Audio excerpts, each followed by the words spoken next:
Hello नमस्कार good morning all of you. आज चाहिँ मैले बिहानै भिडियो बनाइरहेकी छु।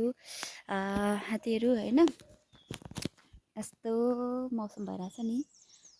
राति पानी परेको थियो अनि अहिले चाहिँ खुल्ला हुन्छ होला भनेको त झन् यहाँ यस्तो भइरहेछ। साथीहरू देख्न सक्नुहुन्छ है,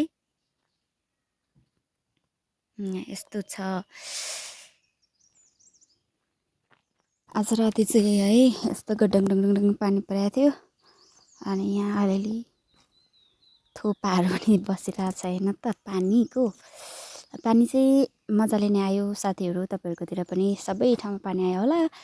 अनि यहाँ चाहिँ पानी परेपछिको खुल्ला हुन्छ होला भनेको झन् कस्तो दम्म परेर आएको छ कि। अनि यस्तै छ साथीहरू होइन, फागुन अन्तिम हुन लागिसक्यो अनि मौसम चाहिँ यस्तो छ, हेर्न सक्नुहुन्छ यहाँहरूले। एकदमै गाउँले टाइपको एकदमै मजाको छ, एकदमै आनन्द आउने ठाउँ।